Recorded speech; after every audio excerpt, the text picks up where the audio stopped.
सबकी नज़रें जो हैं हमारे टीवी चैनल्स को छोड़कर, क्योंकि टीवी चैनल ज़ाहिर है आपको मालूम है कि डिक्टेशन पे चलते हैं, सबकी नज़रें थी जो इंडियन प्राइम मिनिस्टर है उनके विज़िट के ऊपर, जो उनका यूएस का विज़िट था। उसमें खैर बहुत सारी चीज़ें हुई, बहुत सक्सेसफुल विज़िट था उनका, लेकिन जो मेन चीज़ जो हमने देखी, हम लोगों को सीखनी चाहिए मेरे ख्याल से, वो ये थी कि इन्वेस्टमेंट लेकर आए वो भारत में। चाहे वो अमेज़न की हो, जिन्होंने ऑलरेडी 11 बिलियन इन्वेस्ट कर चुके हैं और अब 15 बिलियन डॉलर मज़ीद जो है वो इंडिया में लेकर जा रहे हैं। उन्होंने ये अनाउंस किया है। साथ गूगल कंपनी जो है वो 10 बिलियन डॉलर्स जो है गुजरात में इन्वेस्ट करेगी। पाकिस्तान हमेशा से लोन्स में फंसा रहा है, इकोनॉमी ख़राब रही है। आपके ख़्याल से हमें ऐसा क्या करना चाहिए कि पाकिस्तान में भी इस तरह की जो बड़ी कंपनीज़ हैं वो आएँ? क्या उनको सिक्योरिटी का यहाँ पे आपको लगता है कि कुछ मामला गड़बड़ है, या ऐसी क्या वजह है कि ये बड़ी कंपनीज़ हमारी तरफ नहीं आती? ठीक है।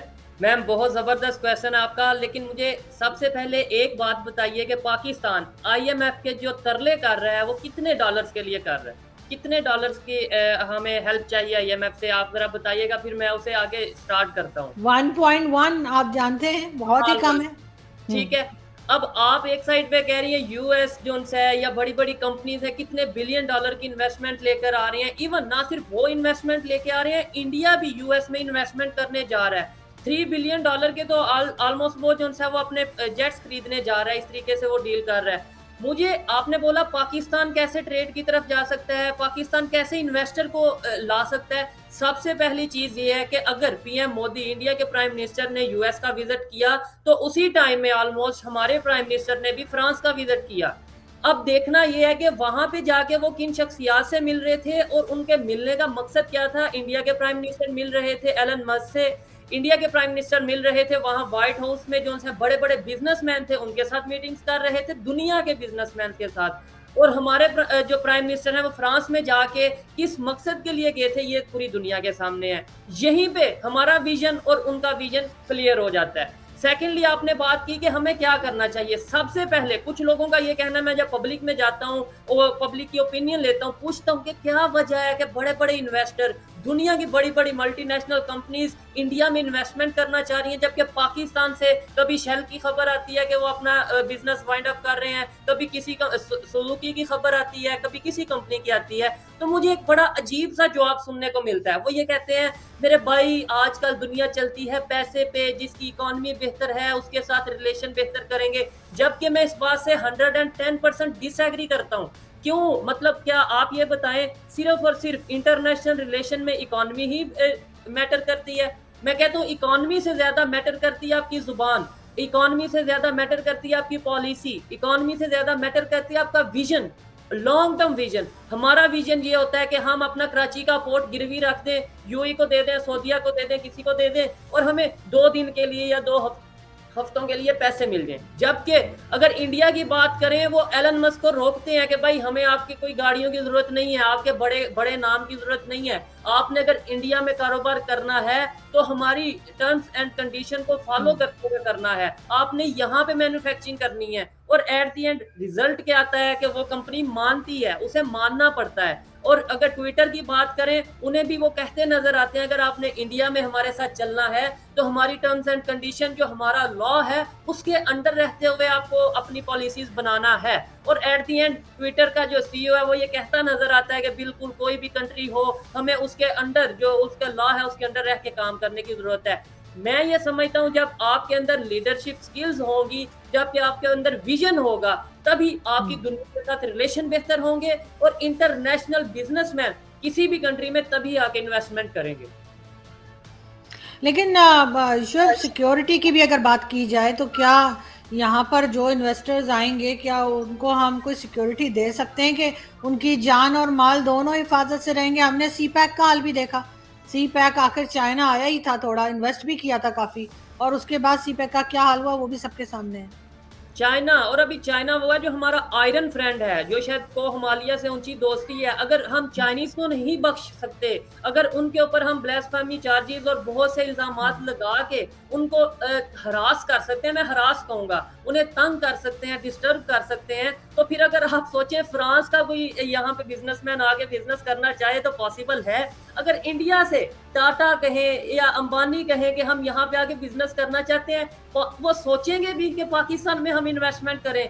ये मेरे लिए बहुत शर्म वाली बात है। दिल दुखता है मैम, ये मेरा पाकिस्तान है। ये जितना पाकिस्तान इमरान खान साहब का है, ये जितना पाकिस्तान शहबाज शरीफ साहब का है, ये जितना पाकिस्तान किसी भी मस्जिद में बैठे मुल्ला का है, उतना ही पाकिस्तान ये सुहेब चौधरी का है। और पाकिस्तान के तमाम पब्लिक जो पाकिस्तान को टैक्स देती है या पाकिस्तान का आईडी कार्ड रखती है, उसका उतना ही हक है इस पाकिस्तान पे जितना उन मुल्लाओं का है, जितना उन एक्सट्रीमिस्ट का है, जितना उन पॉलिटिशियंस का है जो कि पाकिस्तान का इमेज खराब करने में दिन रात मसरूफ हैं। लेकिन हमें अब आवाज उठानी है। मेरा ये फर्ज है, आपका ये फर्ज है, हम तमाम लोगों की ये ड्यूटी है कि भाई रोकें, गलत को गलत कहें, हिम्मत पैदा करें। कब तक हम डर के, मतलब ये है कि वो लफाफा सहाफी कह लें या आप वो कह लें कि बिल्कुल आप किसी के इशारों पे सहाफत करें, किसी के इशारों पे प्रोग्राम करें।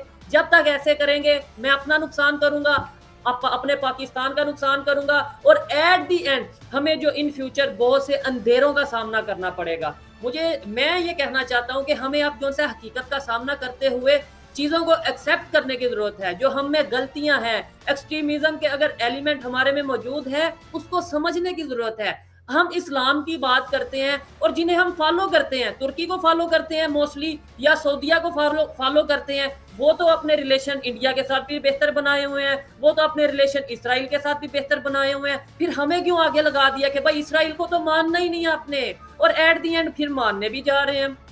ये हम अपना नुकसान खुद कर रहे हैं। कहा जाता है जी ये पूरी दुनिया, खास तौर पे पूरी दुनिया के यहूदी, पूरी दुनिया के जो से हैं वो इसराइल वाले, पूरी दुनिया के काफिर वो सिर्फ पाकिस्तान के अगेंस्ट हैं।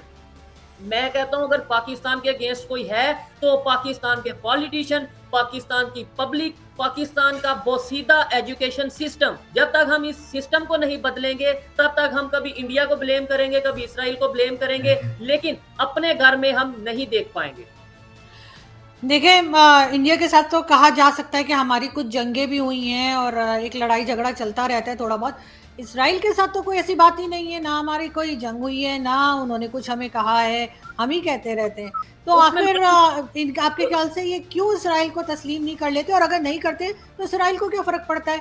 वो तो आगे से आगे वो कंट्री तरक्की कर रही है। बिल्कुल, आपको मेरे से ज़्यादा बेहतर पता होगा, आप ज़्यादा मेरे से ज़्यादा पासपोर्ट यूज़ करती होंगी। हमें तो बहुत कम मौका मिलता है कहीं बाहर जाने का। तो हमारे पासपोर्ट के ऊपर लिखा होता है कि ये पासपोर्ट दुनिया के किसी भी कंट्री के लिए वैलिड है, सिर्फ इसराइल को छोड़ के, ऐसा लिखा होता है।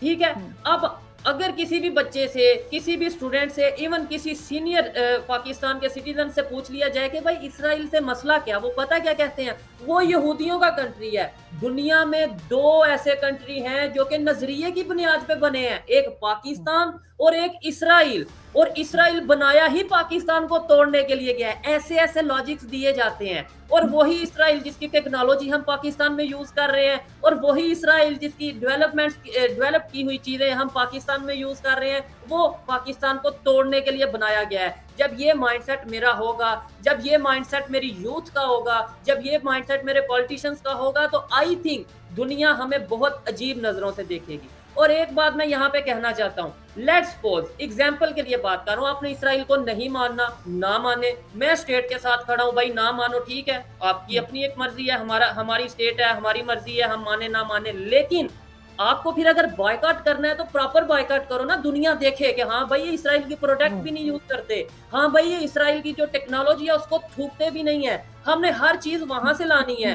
इवन इसराइल की खबरों के मुताबिक कुछ दिन पहले खबरें थी कि इसराइल की कोई वहां की फैमिली है जिससे हमने पैसे भी मांग लिए हैं, ठीक है, कि हमें पाकिस्तान को बनाना है, बेहतर करना है। खबर है, इसकी ऑथेंटिसिटी अभी नहीं है मेरे पास। तो अगर ये चीजें हो रही हैं तो दुनिया सोई नहीं है, दुनिया हंसेगी, इसराइल पे नहीं पाकिस्तान पे हंसेगी, मेरे पे हंसेगी और आप पे हंसेगी। तो ऐसी क्या बात है? देखें, अभी हमने रिसेंटली जो होली के इवेंट पे या होली फेस्टिवल पे भी पाबंदी लगाई थी और फिर शोर मचाया तो हटा दी गई। खैर वो एक अलग बात है कि डैमेजेस जो होने थे वो हो गए।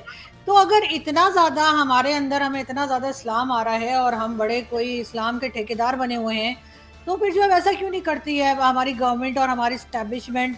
जो पैसे मांगने जाते हैं वो सिर्फ इस्लामिक कंट्री से मांगे, ना हाँ, IMF से मांगे, ना चाइना से मांगे, ना किसी और यूरोपियन कंट्री से मांगे। आखिर ये इस चीज पे क्यों नहीं चलते? ये जो ओआईसी बनाई है इन्होंने, which is good for nothing, I feel ma'am कि उसका मैं कोई फायदा नहीं, ये उनके पास क्यों नहीं जाते आपके ख्याल से? ऐसा ही है। मैंने अभी कल ही प्रोग्राम इस पे किया है कि ओआईसी मतलब इस्लामिक कंट्रीज की जो ऑर्गेनाइजेशन है वो हमारी हेल्प क्यों नहीं करती ये इन हम्म, क्राइसिस से निकलने के लिए। मैंने इसके ऊपर पब्लिक रिएक्शन लिया और उसका क्या मुझे आंसर मिला पब्लिक से मैं आपको बताता हूँ। मैंने सिंपल सा सवाल किया, ऑलमोस्ट 57 कंट्रीज हैं, ओआईसी का ग्रुप है, मेंबर हैं, थोड़े थोड़े पैसे भी दें, खासतौर पे सऊदी या तुर्की या इस तरह के जो लीडिंग कंट्रीज हैं इस्लामिक कंट्री, वो थोड़े थोड़े पैसे भी हमें दें। एटलीस्ट हमें चाइना के पास ना जाना पड़े, एटलीस्ट हमें फ्रांस के पास ना जाना पड़े और आईएमएफ से हमारी जान छूट जाए। ठीक है, आगे से एक इंसान ने, पाकिस्तानी ने मुझे लॉजिक क्या दिया, आपको पता नहीं है कि जितने भी इस्लामिक कंट्रीज हैं इनका पैसा स्विस बैंक में मौजूद है, इनका पैसा आईएमएफ के पास मौजूद है। एट द एंड जो पैसा हमें आईएमएफ दे रहा है वो हमारे मुसलमानों का ही पैसा है, इसलिए हम ले सकते हैं आईएमएफ से भी। मतलब ऐसे ऐसे लॉजिक्स हम देते हैं कि देखने वाले तो हंसते ही हैं, लेकिन मुझे भी अंदर से शर्म आती है कि यार ये वीडियो, मेरा अक्सर ऐसा दिल करता है कि ये